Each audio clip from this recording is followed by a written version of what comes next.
खुलुमबाय आं सिबि रानी ब्रह्म नोंथांमोनखौ आंनि एसबि बड' निउज चेनेलाव गासैखौबो बरायबावनाय थाबाय नोंथांमोननि थाखाय आं गोदान मोनसे भिडिअ लानानै फैबावबाय अन्नानै भिडिअखौ जोबजासिम नायलांदो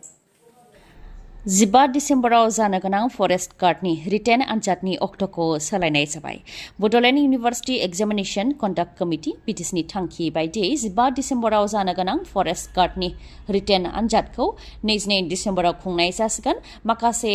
जाहोननि थाखाय आनजाद खुंनायखौ फावसायनाय जादों होननानै फोरमायथिदों आनजाद होगिरिफोरा रिभाइस्ड एडमिट कार्डखौ 13 डिसेम्बरनिफ्राय लानानै 16 डिसेम्बरनि गेजेराव डाउनलड खालामनो हागोन BTechनि MCLAआ सन्जय सरगियारि बिथाङा UPPL दोलो एंगारनायनि लाइजामखौ UPPL दोलोनि आफादगिरिनिसिम हरदोंमोन नाथाय बिथाङा गाव हरनाय लाइजामखौ दा बोखांनानै लाफिनबाय आरो बोखांनानै लाफिननायनि लाइजामखौ UPPLनि आफादगिरि अदेबानि BTechनि गाहाय प्रमद बर' बिथांनिसिम हरदों गोख्रों थांखि लानानै फिननाय होनायनि थाखाय साबायखर बावदों प्रमद बर'खौ थांनाय 27 अक्ट'बर 2024 मायथाइयाव हरनाय लाइजाम बायदियै जोंखौ नासयनायनिफ्राय उदां खालामनायनि थाखाय साबायखर बावदों होननानै लाइजामनि गेजेरजों लिरहरदों बिथाङा फोरमायथिनो गोनांदि थांनाय 5 डिसेम्बराव MCLA सन्जय सरगियारिया UPPL दोलो एंगारनायनि लाइजामखौ हरदोंमोन बेनि उनाव दा बिथाङा गाव दोलो एंगारनायनि लाइजाम हरनायखौ फिन बोखांनानै लाफिनबाय रिपर्टनि बायदिब्ला MCLA सन्जय सरगियारिनि बियाबनि सिङावनो अदेबानि हरिसिंगा BTC बियाबनि सिङावनो आम्बागाव VCDC आरो रानिपुखुरी VCDCनि चेयारमेनखौबो सोलायनानै होनाय जाबाय रायजोआव फिन हानजाय जिनाहारि खालामनाय जाथाय जिनाहारि खालामनानै भिडिअबो सेबखांदों दुथांफोरा बेनि उनाव WhatsAppआव भाइराल जादों बेनि उनावनो कुलदीप नाथ विजय बरा पिंकु दास गगन दास सौरभ बर' मृणाल राभा आरो दीपांकर मुखिया गासै सास्निखौ एरेस्ट खालामदों गुवाहाटी पुलिसआ गुवाहाटीनि बरागावआव जादों हानजा जिनाहारि खालामनाय जाथाय भिडिअआ WhatsAppनि गेजेरजों गोसारनायनि उनावनो गरचक थानानि असिनि आखायाव सौफैदों भिडिअ नुनानै बिथांमोनहा साथाम साब्रै दायनिगिरिफोरखौ सिनायनो हाखादोंमोन आरो बबेनिफ्राय भाइराल जानाय बेखौ संदाननानै बरागावनिफ्रायनो सानै दायनिगिरिफोरखौ एरेस्ट खालामग्रोदोंमोन उनाव बिसोरनाव सोंनाय फिननाय लानानै गुवाहाटीनि गुबुन गुबुन जायगा जेरै जालुकबारि गरचक आरो नुनमाटिनिफ्राय गासै 7 दायनिगिरिफोरखौ एरेस्ट खालामदों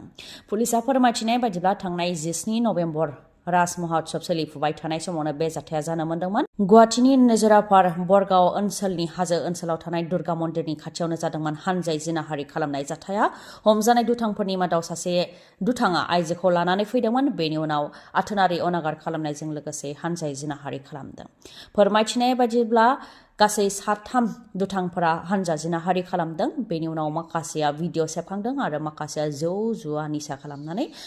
फोरमायथिनाय बायदिब्ला बे जाथायनि दायनिगिरिफ्रा गासै 7 मादाव 3 गुबै दायनिगिरि 3नि मादाव सासे गुबै दायनिगिरिखौल' दासिम हमनो हादों नाथाय 2 गुबै दायनिगिरियानो खारखुमानानै दङ दुथांफोर 2खौ दासिमबो हमनो हानाय जायाखै थैनाय नखरनो 25 लाख रां होनो थाखाय फोसावनायनि उनावबो रैखा मोननो हायासै साउथनि मुंदांखा फावखुंगुर अल्लु अर्जुना मुंदांखा सावथुन पुष्पा 2 सावथुननि एक्टर अल्लु अर्जुना सावथुनाव एरेस्ट खालामजायाखैब्लाबो सावथुननि थाखाय मोगथाङावनो एरेस्ट खालामजानो गोनां जाबाय 4 डिसेम्बराव हायद्राबादनि सन्ध्या थियेटाराव पुष्पा 2 सावथुननि प्रिमियार शो दिन्थिनाय जादोंमोन जेराव एक्टर अल्लु अर्जुनखौ खेबसे नायनो थाखाय गोबां सुबुंनि होंगो दोंगो जादोंमोन जायजों सासे 35 बोसोर बैसोनि आइजोआ जिउ खोमानो गोनां जादोंमोन लोगोसे बिथांनि 9 बोसोर बैसोनि फिसाज्लायाबो गाज्रि जोखोम जानो गोनां जादोंमोन बेखौ लानानै थैनाय आइजोनि फिसाया पुलिस थानायाव एफआइआर होदोंमन बेनि सायाव बिथा खालामनानैनो एक्टर अल्लु अर्जुनखौ एरेस्ट खालामदों बेनि उनाव हायद्राबादनि लकेल कर्टआव लाबोनाय जादों उनाव सनसलगुदा जेलाव दैथायहरनाय जादों 14 साननि जुडिशियेल कास्टडियाव लानाय जादों नाथाय अल्लु अर्जुननि उखिला तेलेंगाना हाइ कर्टआव नांनानै 21 जानुवारिसिम इन्टारिम बेलखौ मोननो हादों 50,000 बन्डआव साइन होनायनि उनाव इन्टारिम बेलखौ मोननो हादों अल्लु अर्जुना बेल मोनदोंब्लाबो थांनाय हरसेखौ जोबथेसालियावनो थानो गोनां जादों बिथाङा आरो दिनैसो जोबथेसालिनिफ्राय उदां जागोन जेलाव थानाय समावबो बिथांखौ मोजां मोनग्रा बिथांनि फेनफोरा जोबथेसालिखौनो बेंखनहैदों प्रिमियार श'आव अल्लु अर्जुना फैनायखौ पुलिसनो जेबो खौरां होआखैमोन आरो गारिनि उखुम सायाव ओंखारनायनि जाहोनावनो बिथांखौ मोजां मोनग्रा रायजो राजाफ्रा बांसिनै रंजाखांदों जायनि जाहोनाव बेबायदि जाथाया जानो मोन्दों होननानै फोरमायथिदों ओजोंहाय जाथाय जानाय समाव अल्लु अर्जुना बे जायगायाव गैयामोन बिल्डिंनि गोजौ फ्ल'रावसो दंमोन आरो जाथाया गाहाय फ्ल'रावसो जादों बेनिखायनो थैनाय जाथायाव थोंजोङै अल्लु अर्जुननि जेबो आखाइ गैया होननानै अल्लु अर्जुननि उखिला कर्टआव बुंथिदों आरो बे लेखायैनो बिथाङा बेलखौ मोननोबो हादों BTC एसेम्बलि जुथुमायाव माखासे गोनांथार थांखिफोर लादों। BTCआव कन्ट्रेक्चुएल आरो फिक्स्ड पेआव साख्रि मावनाय साख्रियालफोरनि थाखाय मोजां थांखि लानायनिफ्राय लानानै माखासे थांखिफोर लानाय जादों BTC एसेम्बलियाव।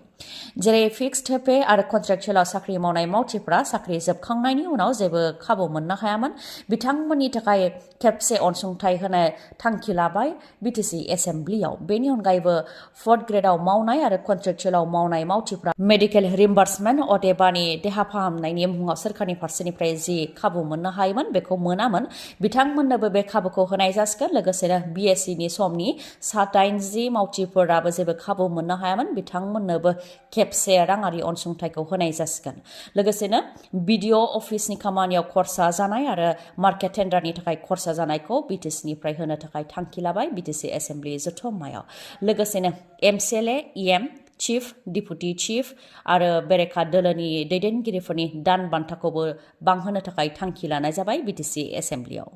2,50,000 नखरनो हानि पाट्टा होदों होननानै BTC सोरखारा बुंनायखौ लानानै फोरमान नागिरनानै एसेम्बलियाव बेरेखा दोलोनि दुंहाव। हानि पाट्टा होनायनि फोरमान बिनायाव हा बायलाय फानलायनि, बिमा-बिफानिफ्राय हा मोननाय आरो आबाद मावग्रा हाखौ थाग्रायाव सोलायनाय बेफोरनि फारिलाइखौसो होदों, जाय सेटेलमेन्ट जानो हाया होननानै बुंथियो बेरेखा दोलोनिफ्राय। जायनाखि BTC सोरखारा 2,50,000 सुबुंफोरनो हानि पाट्टा होदों होननानै दाबि खालामबोदों, बेखौ लानानै जाय सुबुङा हानि पाट्टा मोननो हादों बिथांमोननि मुं, जायगा आरो बेसेबां बिघा हानि पाट्टा होदों बेनि फोरमान बिदोंमोन, नाथाय बेखौ होआलासे हा बायलाय फानलाय, बिमा-बिफानिफ्राय हा मोननाय आरो आबाद मावग्रा हाखौ थाग्रायाव सोलायनाय बेफोरनि फोरमानखौसो होदों, जाय सेटेलमेन्ट नङा होननानै बुंथियो बेरेखा दोलोनिफ्राय। बेनि अनगायैबो LP, ME, high school, higher secondary, junior college आरो डिग्री कलेज गंबेसेखौ सोरखारि खालामनाय जाखो बेनि सायावबो सोंथि खालामनाय जादोंमोन, जेराव बेफोरनि गंसेखौबो खालामनाय जायाखै होननानै सोरखारा लिरनानै होदों। खालि गंजि कलेजखौल' प्रभिन्सियेलाइज खालामनाय जादोंमोन, नाथाय टिचिं स्टाफ आरो नन टिचिं स्टाफनो दासिमबो दान बान्था होनाय जायाखै होननानै फोरमायथिदों होननानै बुंथियो बेरेखा दोलोनिफ्राय। जेरावनाखि टिचिं आरो नन टिचिं स्टाफफोरनो दान बान्था होनो थाखाय BTC सोरखारा बाजेट लाबोनानै होनो हायाखै होननानैबो बुंथिबावो बेरेखा दोलोनिफ्राय। देहा फाहामसालियाव अर नांनायजों 6 सुबुंनि जिउ खहा। गिख्रंथावै अर खामनाय जाथायाव 6 सुबुङा जिउ खोमानो गोनां जादों। बेनि मादाव सासे उन्दै गथ'सा आरो 2आनो आइजोफोरमोन। जिउ खोमानांनाय 6नि मादाव 4आनो लिफ्टआव थैनो गोनां जादों होननानै रिपर्टआव मोननाय जादों। 6नि अनगायैबो 2 गोबां सुबुंफ्रानो अरजों गाज्रि खामजानो गोनां जादों। तामिलनाडुनि दिन्डिगलाव थानाय 4 थाला देहा फाहामसालियाव अर खामनाय जाथाय। सिटी अर्थ हस्पिटालाव अर खामदों। मोब्लिब बोगथाबनायनि थाखायनो बे अरा खामदों जानो हागौ होननानै सन्देह खालामनाय जादों। मोनानि 9 रिंगासो समाव खामनाय रोहो अरजों गासै 6 सुबुंफोरा जिउ खोमानो गोनां जादों, जायनि मादाव सासे उन्दै गथ'सा आरो 2आनो आइजोफोरमोन। आसाम सोरखारनि गुबुन गुबुन बिथांखिनि गेजेरजों फरायसाफोरनो स्कुटि, साइकेल, चेक राननाय हाबाफारिखौ क'क्राझारनि ग्रीनफिल्डआवबो बानजायदों, जेराव BTCनि गाहाय प्रमद बर'जों लोगोसे MLA लरेन्स इस्लारि, जिरन बसुमतारी, उइलसन हासदा आरो गोबां दैदेनगिरिफोरखौनो बेयाव बाहागो लानायखौ नुनो मोननाय जादों। आनन्दराम बर'आ बान्थानि गेजेरजों मेट्रिकआव जायफोर फरायसाफोरा 75% बा बेनि गोबां मोनदोंमोन बिथांमोननो चेक राननानै होनाय जादों। 12,500 रांनि चेक राननानै होनाय जादों। बेनि अनगायैबो बानि कान्त काकति एवार्डनि गेजेरजों हायार सेकेन्डारियाव फार्स्ट डिभिजन जानाय फरायसुलिफोर आरो 75% बा बेनि गोबां मोननो हानाय फरायसुलाफोरनो स्कुटिखौ राननानै होनाय जादों। लोगोसे थाखो 9आव फरायनाय गासै फरायसाफोरनो साइकेलखौ राननानै होनाय जादों।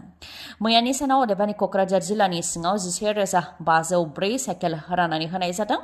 373नो स्कुटि राननानै होनाय जादों आरो 365नो चेक राननानै होनाय जादों।